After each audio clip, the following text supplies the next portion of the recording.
You love to collect things. And do you know how I know that? Because, just like me, you're a wrestling fan. And when you're a wrestling fan, you collect. While wrestling merchandise is gobbled up quicker than a Dolph Ziggler push, what really gets the conversation going are action figures. Hasbros, Jakks Pacifics, Galoobs, all popular and all designed to get you to put your hand in your pocket and whack some cash on the table. So just how special can these get? The answer is very.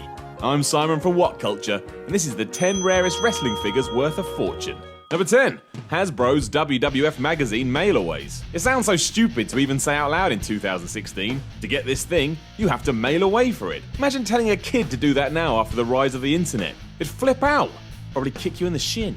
Such a system is the reason many classic figures carry such a high price though. Available thanks to the then WWF magazine, the Bret Hart and Undertaker editions will bring tears to your eyes, they cost so much. A pristine Hitman often goes for $1,025 and an unharmed Phenom will fetch $1,200. Just make sure you're going after the right ones. The differences between these and more readily available figures is slight at best. Number 9. LJN's WWF Wrestling Superstars Black Card figures. Actually released by Grand Toys of Canada after LJN shut their toy division, you could redecorate your house with the amount this 1989 collection is worth. Even loose figures are ripe for collectors, the Big Boss Man commanding $100. Offer him up in mint condition, and it's a whopping $800. Even an as-new Honky Tonk Man can sometimes stretch to a silly $1,130, so go and check your lofts now in case the honk is just sat there waiting. You're in the money. Just think what you'll get for the entire horde. Number 8. LJN's Hulk Hogan Wrestling Superstars Black Card. On the subject of those black cards, much like during his run in the late 80s, no one was more valuable than Hulk Hogan. Complete with a white t-shirt, this version is one of the most sought after Hulkster figures, often causing people to just start fighting in the street when one becomes available. Maybe not. Evidence of just how expensive this figure is was proven by TV show Toy Hunters of all things, when some dude from the Black Eyed Peas, who called himself Taboo, wanted one for himself. The show's Jordan Hunter actually met up with Hulk and purchased one in mint condition for $700. Then because he's an ass, he sold it to Taboo for $1,000. Antique power. Number 7.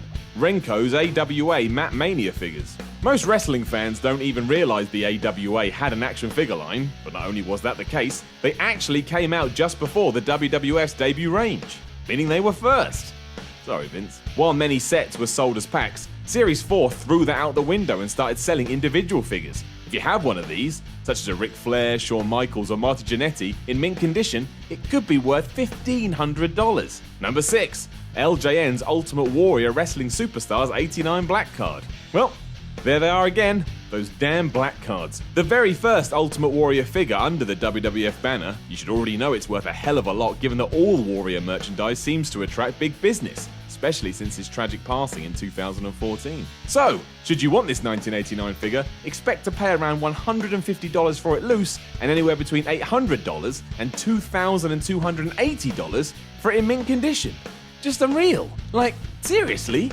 How? Number 5. Jakks Pacific Ultimate Warrior Limited Edition exclusives. Remember everything I said in the last entry? Here's where it gets even more crazy.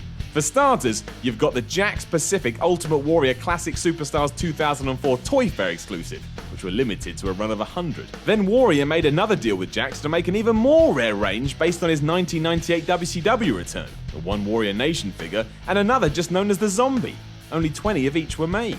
The man was a genius when it came to merchandise and marketing, proving that yet again with an unmatched Fury Warrior figure in American gear, where only 20 were made, as well as a giant version that was limited to 25. And guess what? These unmatched Fury figures have gone for over $2,000 at auction. The rest will set you back anywhere from $800 to $1,000 too. Just crazy. Number 4. LJN's Miss Elizabeth Wrestling Superstars Purple Skirt. Fun fact, when WWF released its first run of toys, there was only one woman amongst them, Miss Elizabeth. Better still, you could get her in a multitude of different skirts. A gold one, a prototype one that was leather. The version all collectors want though is the fabled purple skirt.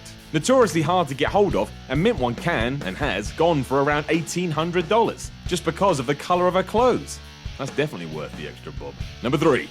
LJN's Hart Foundation Bret Hart and Jim Neidhart Wrestling Superstars Tag Team Box and Singles. If you're into your tag team box sets, no one is more coveted than the Hitman and the Anvil from LJN. Even an open pack can cost around $500, so one that hasn't been ripped to shreds is worth at least $800, unless if you're lucky. The set has been valued at $1,200, but recently a mint condition pack sold for $2,025. Have a look to see if you have the singles variation of this run too. It's another $750 right there. Number 2. LJN's Macho Man Randy Savage Wrestling Superstars 89 Black Card. Everything on the table. This is the rarest LJN figure you can find. Even the poster it comes with is worth about $180. The poster that you could probably just print out from the internet. As for the whole caboodle, well, now you're talking. A mint Macho Man is worth around $4,500. Just let that sink in for a second. You could buy a car for that much cash. It's so lucrative as well. Many collectors keep $5,000 stashed away in case they ever stumble across it. Even if you've got one that's crumpled, you're still looking at around $2,250. This is a severely desired toy. Number 1. Hasbro Series 7 Kamala with Moonbelly. Not Hogan, not Warrior, not Savage, not Brett. The rarest figure many people know of is the Series 7 Hasbro Kamala that has a yellow moon on his belly as opposed to the much more widely available yellow star. Now you may ask yourself why a star took prominence over the much more recognisable moon. The answer, as always, is that no one is too sure. What we do know is that for one reason or another there was a very small run of the moon line and that today they're worth a fortune. Some people swear that only 24 exist on the entire planet. So, what treasure awaits if you do have one? A mint one was sold in 2013 for $6,500, and others may have sold for around $10,000. And if the person who spent that much cash is listening to this right now, I have one thing to say to you. You're mad. Do you own any rare wrestling memorabilia? Let us know in the comments below, and don't forget to like, share, and subscribe. I'm Simon from WhatCulture, and I'll chat to you again soon. This Monday, these men are built to destroy. After their brutal match on Loaded, Primate faces off against the Iron Man Joe Coffey in a no-holds-barred match. WWE Cruiserweight Classic contender Noam Dar gets a shot at the Ring of Honor World title as he takes on champion Jay Lethal. Rampage goes one-on-one with Big Damo as these two monsters compete to become the first ever WCPW champion. Built to Destroy, airing July 25th exclusively on WhatCulture Wrestling.